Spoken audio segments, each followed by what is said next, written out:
अस्सलाम वालेकुम दोस्तों। भाई साहब जापान से मोहम्मद इदरीस आपकी खिदमत में हाजिर है जापान से। दोस्तों आज की वीडियो है जी जापान के विजिट वीज़े के हवाले से ही कि काफ़ी सारे दोस्त इस बात का मैसेज करके पूछ रहे हैं भाई कि जापान में अगर कोई बंदा विजिट वीज़े पे आ जाए तो क्या उसका वीज़ा जो है वो वर्किंग वीज़े में तब्दील हो सकता है। टूरिस्ट वीज़े पे बंदा कोई आ जाए तो वर्किंग वीज़े में तब्दील हो सकता है या नहीं। तो भाई इसको ज़रा आराम से सुनने और समझने की कोशिश करें कि टूरिस्ट वीज़ा जो है वो आपका होगा 15 दिन का। नॉर्मली तौर पे, नॉर्मली की बात कर रहा हूँ, 15 दिन का। हाँ, अगर किसी का फैमिली वीज़ा हो या टूरिस्ट ही चले हो और 90 दिन का वीज़ा हो तो भाई 90 दिन वाले वीज़े के ऊपर उसके कुछ चांसेस हो सकते हैं कि उसका वर्किंग वीज़ा चेंज हो जाए। वो भी इस तरह से कि बंदा यहाँ पर जब आ जाएगा, मिसाल के तौर पे आकर ही अगर उसने, क्योंकि यही पूछा गया कि जापान पहुंचने के बाद विजिट वीज़ा जो है, टूरिस्ट वीज़ा, ये वर्किंग वीज़े में चेंज हो सकता है या नहीं। जब वो यहाँ पर आ जाए और किसी बंदे से आते ही उसकी बात हो जाए किसी कंपनी से वर्किंग वीज़े की और वो फौरी तौर पे सारे डॉक्यूमेंट्स पूरे करके फौरन उसका वीज़ा जमा कर दें तो इमिग्रेशन में जो नॉर्मली है वो 2 महीने से 3 महीने, 4 महीने और 5 महीने भी लग जाते हैं भाई वीज़ा निकलने में। और अभी ये आपकी किस्मत है कि आपका वीज़ा 90 दिन का है और अगर 90 दिन के अंदर अंदर आपके यहाँ पर रहते हुए ही आपका वीज़ा निकल आया तो आपकी किस्मत है। या फिर आप वीज़ा रीन्यू भी करवा सकते हैं। 90 दिन वाला वीज़ा जो है वो रीन्यू भी हो जाता है, वो भी इमिग्रेशन की मर्जी है। रीन्यू कर दे तो ठीक है, ना करें तो फिर वापस ही जाना पड़ेगा। तो फिर ज़ाहिर है वापस जाएंगे तो उसके बाद ही वीज़ा इशू होगा और आपको सीओई वहाँ पर भेजी जाएगी और फिर आप एम्बेसी से स्टिकर लगवा के तो दोबारा आ सकते हैं। ये तो हो गया 90 दिन वाला। अब अगर किसी का 15 दिन का वीज़ा है तो भाई 15 दिन वाले वीज़े के ऊपर तो ये काम हो ही नहीं सकता। यानी कि 15 दिन में आप किस तरह से करेंगे। पहले आप किसी कंपनी से वीज़े की बात करेंगे, फिर वो आपके डॉक्यूमेंट्स वगैरह मंगवाएंगे, आप अपनी कंट्री से या जो जो भी आपके एक्सपीरियंस डॉक्यूमेंट्स वगैरह जो जो चाहिए होंगे वो मंगवाएंगे।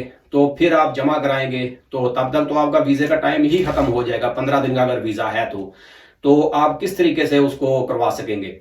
तो इसलिए इस चीज़ को समझने की कोशिश करें कि इसमें टाइम पीरियड जो है वो थोड़ा ज़्यादा लग जाता है। वीज़ा यानी कि आपकी किसी से बात हो जाए कंपनी से तो फिर ये काम हो तो सकता है लेकिन इतना भी आसान नहीं है। इमिग्रेशन में टाइम लगता है वीज़ा निकलने में। और सबसे पहले आप यार जापान पहुंच तो जाएं, फिर उसके बाद अगला मामला भी है। या वीज़ा आपका लग गया है, वीज़ा भी लगा भी नहीं है और ज़्यादा फिक्र हो रही है जी वहाँ पर पहुँच के तो अगला वीज़ा भी कैसे चेंज होगा। और यहाँ तक तो कुछ दोस्त पूछ रहे हैं जी पासपोर्ट कैसे मिलेगा। यानी कि जापान पहुंच जाएं और परमानेंट भी कैसे हो जाएंगे। बाकी परमानेंट का भी नहीं पूछ रहे, पासपोर्ट कैसे मिलेगा, नेशनलिटी। यार नेशनलिटी पहले जापान तो आ जाए। यानी कि किसी भी कंट्री में आपने जाना है पहले वहां पर पहुंच तो जाए, फिर पासपोर्ट का भी सोच लेना। जब आप पहुंचोगे तो आपको पता चल जाएगा कि पासपोर्ट कैसे मिलना है। एक चीज आपके हाथ में आई नहीं अभी और कितनी दूर तक बंदे की सोच है। इसमें एक लतीफा मैं सुना देता हूँ, कोई दोस्त नाराज भी ना हो, थोड़ा सा मजाहिया लतीफा है कि एक बंदा था भाई, जैसे वो मशहूर है मरासियों की बातें कि भाई वो लतीफ़े वगैरह सुनाते हैं या हंसाने के लिए। मरासी एक मरासी था तो भाई वो बहुत ज़्यादा रोता था, गिरियाजारी करता था कि या अल्लाह मुझे बच्चा दे दे, या अल्लाह मुझे बच्चा दे दे। तो जो हमसाए थे एक दिन उसके पास चले गए, आसपास के जो घर वाले थे। रात को वो रोता था, दुआएं करता था तहज्जुद के वक्त भी, तो रात को आवाज़ वैसे ही दूर जाती है। तो वो 2-4 लोग साम आ गए उसके पास के, यार तो इतने ज़ोर ज़ोर से रोता है कि हमें भी रोना आता है तेरी बातें सुन के, तो क्यों इतना रोता है। तो वो कहता है जी मैं अल्लाह से बच्चे मांग रहा हूँ कि अल्लाह मुझे बच्चे दे दे। तो उन सब ने कहा कि यार तेरा रोना सुन के तो हमें भी रोना आ रहा है, साथ में हमें भी रोना आ जाता है। तो खुदा के बंदे पहले शादी तो कर, फिर अल्लाह बच्चे भी देगा। ठीक है, तो इसी तरह से ये मिसाल को समझने की कोशिश करें कि पहले जापान का वीज़ा ले लें, जापान पहुंच जाएं और उसके बाद फिर अगले वीज़े की कोशिश करें तो वो भी काम होगा।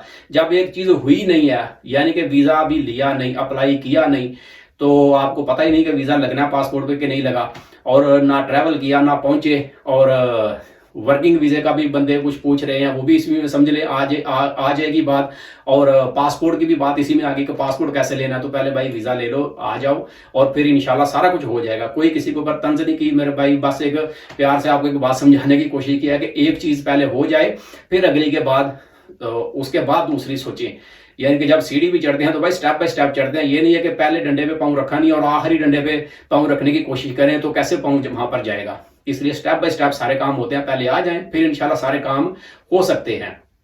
कुछ भी नामुमकिन नहीं है, कोशिश की जाए तो सारा कुछ ही हो जाता है। तो ये वीडियो बस यहीं तक थी। वीडियो अच्छी लगे तो इसे लाइक कर दें। मिलते हैं किसी अगली वीडियो में, तब तक अपना बहुत ख्याल रखें। पाकिस्तान जिंदाबाद।